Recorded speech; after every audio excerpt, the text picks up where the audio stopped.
I'm very much looking forward to this next session. I have a short Q&A, followed by a short video, followed by a live action thing that occurs here on stage. So we have all sorts of things going to happen in the next 20 minutes. And we have just the right people to bring this home, which is the chairman and CEO of Demand Media and a good friend of mine, Richard Rosenblatt, and his newest partner in his business, eHow Food, Rachael Ray. Please join me and welcome them both. Rachel? Down there on the end.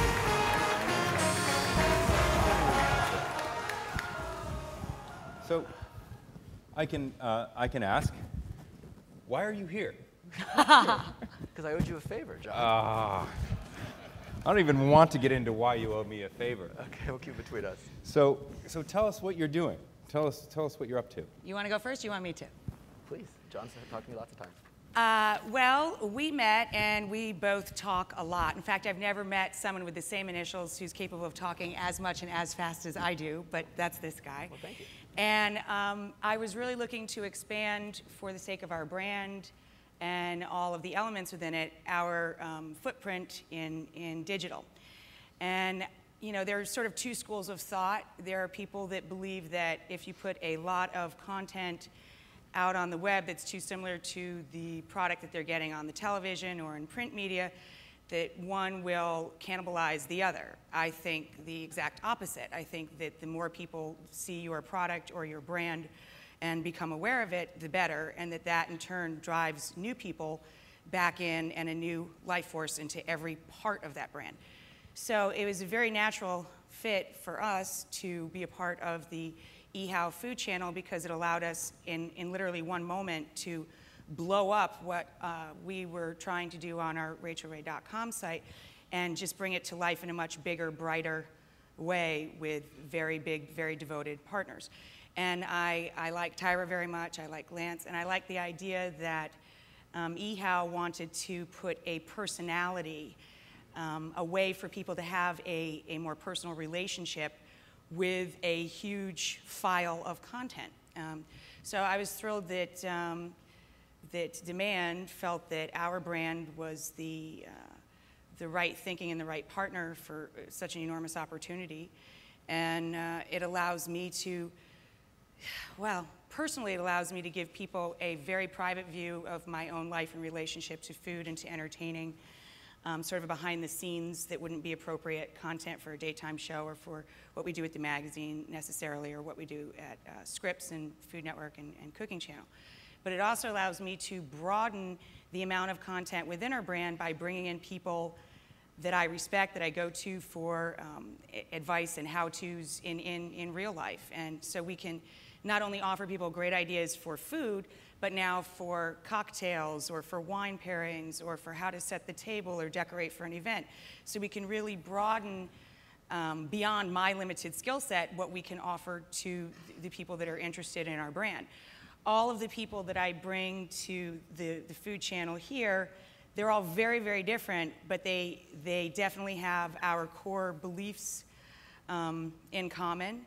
None of them, although they're all excellent teachers and experts in one way or another, they all believe in a method of teaching that's more about sharing than about giving an actual how-to. So I think that our content that we're doing for eHow will be very specific and unique in that whole universe, especially when it comes to food and even drink. A lot of the internet content is very, you know, step-by-step and methodical, and ours is not. It's very conversational. You don't even realize you're learning. You're visiting with all of these great personalities. All of the people that we bring to this also have our core beliefs at the center of their own work ethics and in their own jobs and in their own day-to-day lives. They all believe that you do not have to have a special set of skills or be especially wealthy to enjoy a very rich life, that everybody should be able to enjoy the simple pleasures, good food, good drink, the gathering of friends and family and all of that, and that's the way they all live. These first 7 of our content partners are literally... So these are your buddies, I think you're they're calling literally, them, right? Okay. they're literally my Like friends and partners, yes. And so you're taking your friends and your...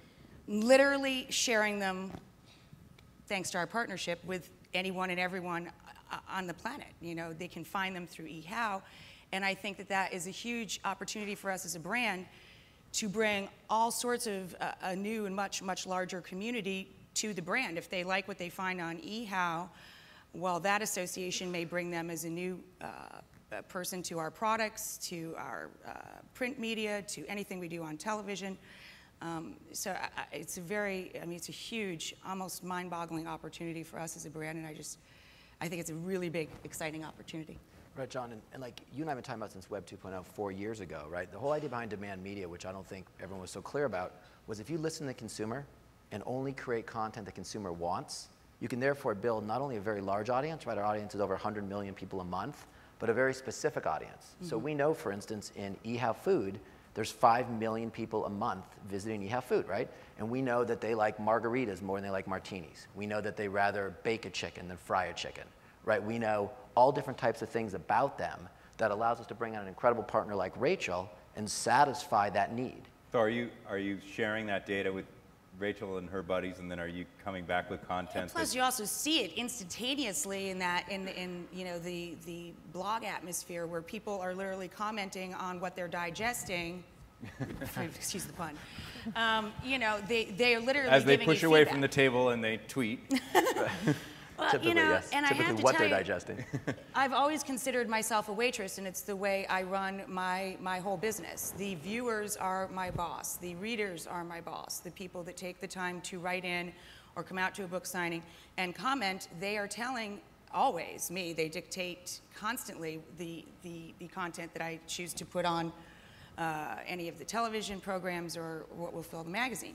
And I think this is just a way to broaden that conversation and get immediate feedback. Plus, it's exciting for the people that I really believe in.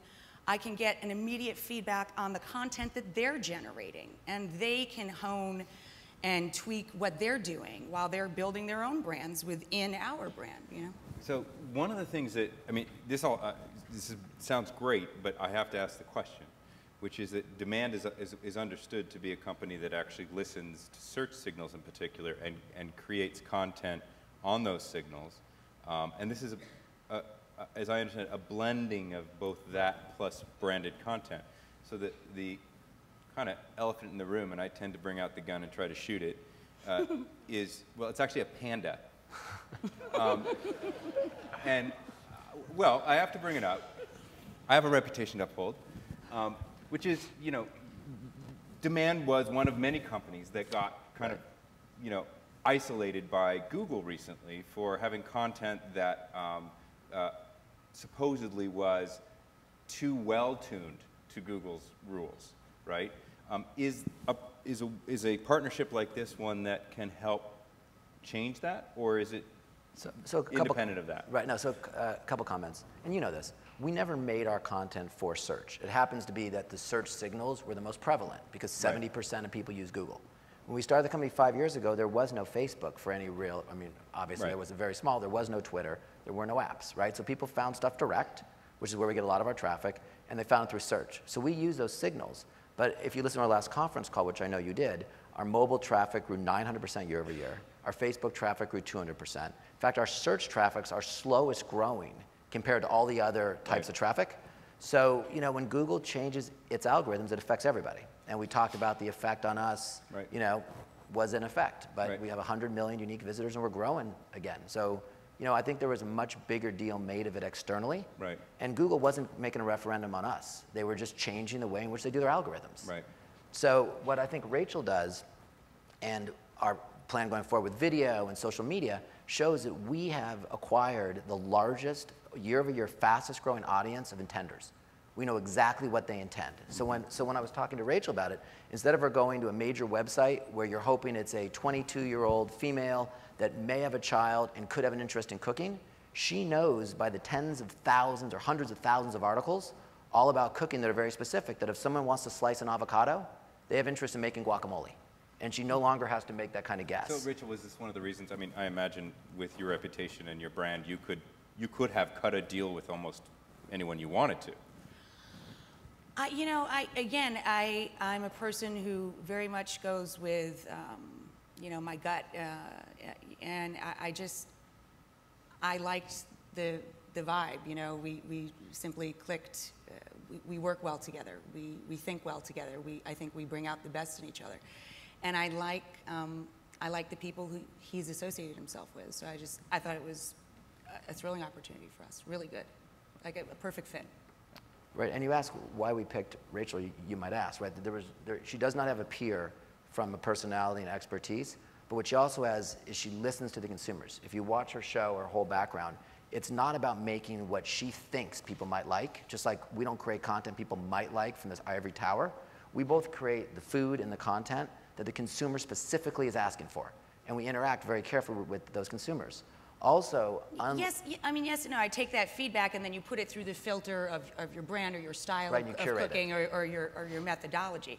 You have to take that information and hand it back to them a little bit better, smarter, and of more value, either with time or with dollars, than what they specifically asked you for. Like, you have to bring something beyond what they're asking for. Here's what, we want. Yes, your kids will eat it, or, 9 more ways to get vegetables into children, or whatever. And then you take that and you give them double that, or it also does this, or it also happens to be very healthy. It has to do more than just the request. So that's the real, project for us as content providers, is how to exceed what the customer is literally asking for and bring them something off the menu. You sound pretty engaged, and I have to say that oftentimes when, like you see on Yahoo or AOL or whatever, a celebrity-driven site, and you wonder how actually involved the person. I put my name on nothing. That if the recipe says Rachael Ray, I wrote it. If I put my name on a pot, chances are I drew it on a napkin. Every color in our line, the fonts, I don't put my name on something that's not mine. And these are people that I really trust and have known for a long, in some cases years, a long period of time, that I think have the same core beliefs, but that can broaden what I can give people beyond my skill set. I try and improve myself so that I'm improving my product for my customer all the time. I try and make myself a better cook. But that's what I do. I cook food. I am not ever going to be as brilliant as my friend Yvette Rios at decorating for a party or setting a table. Josh Ozersky knows more about hamburgers than anybody on the planet Earth. He's our guy food fella. These people are bringing Joe, a friend of mine, who you might meet shortly, is a young person, has got everything going for him, and he takes time out of his very busy, very successful life to give us content, because these are real relationships, because these are people that not only want to share with everybody, but they really want to give back because there is that personal relationship with us. These are not people that, I'm just slapping my name up on.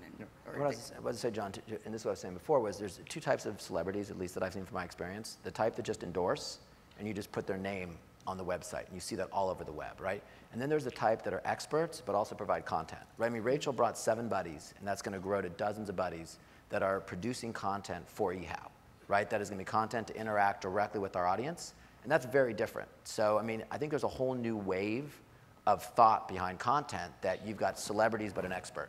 You don't, right? It stands for exactly what she's great at and what her buddies are great at, and they're contributing to the website. And we have criteria not only for who these people are, but the content itself. It must never feel like people are being instructed or finger wagging, or that they're getting this detail.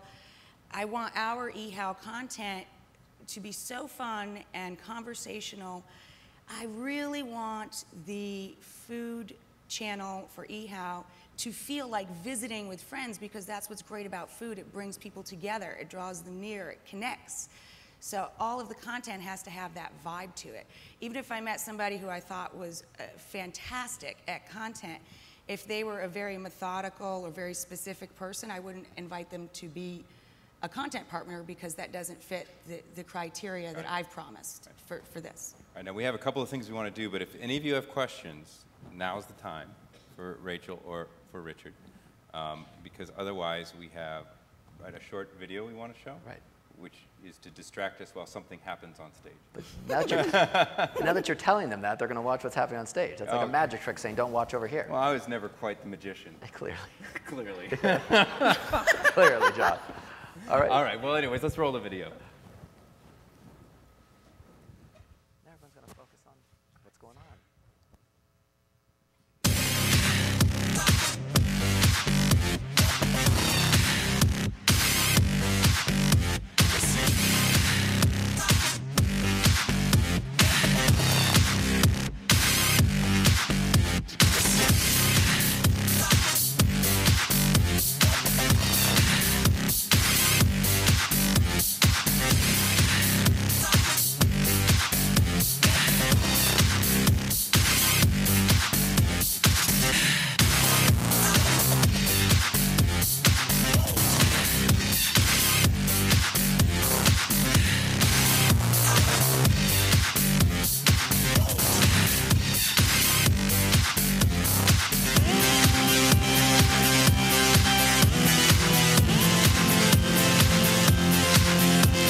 have here?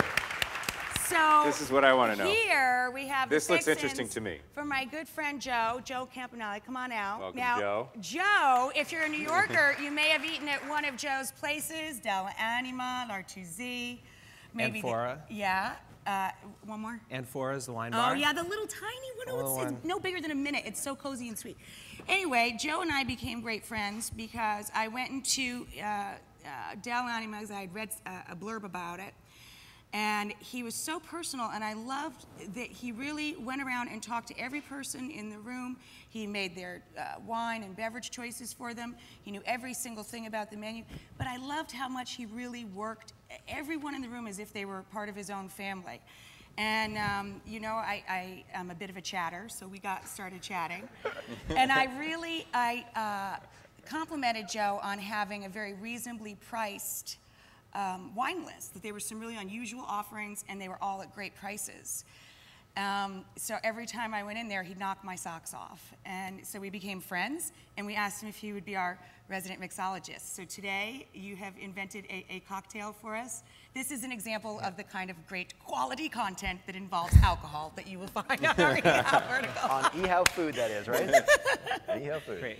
And I know So eHow Food is really eHow Food and drink and more. So. Rachel's expertise obviously is food, but she knows her wine as well. Yeah, we've had some good times with wine at the restaurants. And they got better as the evening went along. As they always do with As you, they do. Rachel, as they always So what do. are you doing here? That's So, what I want to know. John, I heard that you're a big fan of bourbon, and as we're moving into the summer, I want to create a cocktail in your honor called the Battelle. Yes. And it's going to be a summer bourbon cocktail. I'm going to go through one and give it to you, and then I'll make a larger batch for the rest of us. For the rest of us. Did you bring enough for the whole class, Joe? You'll have to come to Delani Marianfora and order Battelle there. But we're going to start with one of my favorite bourbons. It's called Jefferson's. And this is called a Boston Shaker. This is really all you need. And we're going to go for the mixing glass portion of the Boston Shaker. And is it okay if I go through the whole thing as I would, if it were on one of the videos? Please do. Okay, great. So when you're choosing a shaker, it's just going to be the metal part and the glass part. Find a glass part that has a little T at the bottom because that means that the glass has been tempered. And if you're going from ice cold to hot water, the glass will be shatter resistant if it's tempered. So what we want to do is 2 ounces of bourbon, and these are great. If you don't have this, you can use one of those little, you know, for cooking, the ounce measures. But these all the bartenders use. Don't be afraid to pour over a bit. Okay, so let's just go. And once you've done a few. We're not bringing the smoke all Now, over. we don't have that level of interaction with the video, really, but. And then here in New York, berries are just coming into the market. Strawberries have been great. Blueberries are going to be a few more weeks out, so we're going to take 8 blueberries, make this really summery, and then muddle them in the bourbon. So I actually really like the wooden muddlers, and not the painted wooden muddlers, because with the paint can chip off, and where's it going to go? It's going to go in your belly, and you really don't want to drink that. If not, these are great. And when you muddle, you push down and go off to the side. Never and actually get a little bit. heard the term muddler, so that's a new one. No, this is it. This is the muddler. And the reason that you're going to do this is that you want to release some of the pulp and the juice that is in the fruit. And then we have ice. Oh, that didn't really work. So. We might be here a while. Let's pull that a little closer, Joe. Here we go. And you fill this up higher than you think, all the way up, so that you get some really good action. Oh, I totally messed this up. Joe! I had a few of these before I got on stage. What did I say? Okay, so it's actually no problem at all. Because what we have here is... We love to hear that. We have here Call him Two-Take Joe. a honey simple syrup. And simple syrup is something that a lot of bartenders use, and simple syrup is equal parts sugar and water, but what's great about it is that you can infuse all sorts of things. You can make a chili simple syrup, or any sort of berry, or hibiscus simple syrup, anything you want to do. Or any herb. Any herb would be a really great, great simple syrup. Here we're using honey because I think it pairs really nicely, with the bourbon. And we're going to do about 3/4 of an ounce of the honey simple syrup and 3/4 of an ounce of fresh squeezed lemon juice. So with any cocktail, the thing that you always have to think about is balancing balance. It's just like As with food. Yeah. with food, right? So the sweet from the simple with the sour from the lemon. So It's like making your own sour mix, but it's not powdered stuff. It's real food. Exactly.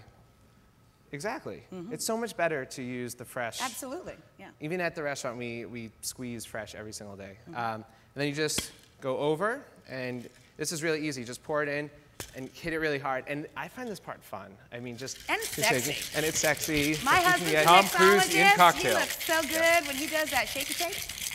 Right? So many Almost as times you good see as when he bartenders. does dishes. I find that fabulously entertaining. And then to remove, you just take the palm of your hand, and sometimes it doesn't go That makes you this look far. so cool and yummy. And all you do is, thanks, Rachel. I need you to come to the I'm really restaurant glad- and be like, I'm really doesn't glad Joe you're look doing cool this right 'cause now? My wife's backstage. And so it's super easy because you're just going to pour that straight in. Looks great. Wow. And when you're shaking a drink that as is opposed beautiful, to huh? stirring, the reason that you want to shake it is because, as you can see, it has all of these little air bubbles, thousands of little air bubbles, and makes the drink even lighter and frothier. That's the Patel for you. When you stir, you're going to retain. Look at you with your own I know. drink. We're gonna make a couple more. Come on, take may a I? sip. But when you stir the drink, damn. Does it you rate? retain the.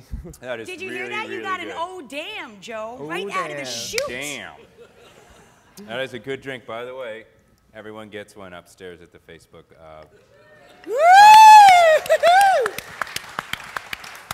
So don't miss that on the 8th floor. Oh, as I was saying, when you're stirring, you retain the texture of whatever your spirit is, and you're not going to add air bubbles to it. So I'm just going to do one more quick. Another trick that I like to do. Making us one. We might want to make one more. We'll have to share it. All right, fine. I'll share John. Another trick I like to do is chill glasses at L'Artusi. It's a much bigger restaurant. We have a ton of room where we can put the glasses actually straight into the refrigerator. But at Del Anima, it's much smaller. It's a tiny restaurant. So what I like to do is fill the glass with ice and water, and then when the drink's ready to be put into it, just dump out the ice and water, and you have a A chilled freshly glass. chilled glass. A properly Nice, right? There we go. My husband is a bit of a hobby mixologist, so I asked Joe if in future webisodes for our eHow food, if they could have like dueling cocktails and we could all make like a little panel and judge. Sounds great. Wouldn't that be fun? Yeah, That'd the be a American fun Idol shoot. of mixologists. I love it. You can only do It's one. like an Iron you Chef. can only do one take with that one, though. I know, right? Oh, got a little bit on. You gotta make sure you have a good seal. All right. And this one, I feel like doesn't need a garnish because it has all those blueberries and it's so attractive to look at. But if you want to garnish, you could do a little bit of lemon. You could do the whole lemon. So if someone wants it to be a little bit more sour, they can squeeze some in. You could do lemon peel. A trick that I like to do is if you take the peel off, you can actually squeeze the peel and it releases all the essential oils and it gives it a nice lemony flavor without adding any of the Cheers, acidity. guys. And to the Cheers. namesake. Cheers. John, thanks for having us. Yeah. Oh, Well, have thank a you sip. guys. You did all of the work. You get to have the first sip. Oh, it's terrible. You don't want that. Well, Honey, thank I'll you give very you a much. sip too. I'm Thank you honored. very much. Thank you. Delicious. Thanks. Thanks. Fantastic. Thank you, Please Joe. join me in thanking everybody for coming. Rachel. See Richard, more of thank Joe you. on eHow. And with that, we're off to all of you getting a drink upstairs in the 8th You floor. are going to love it. Fantastic.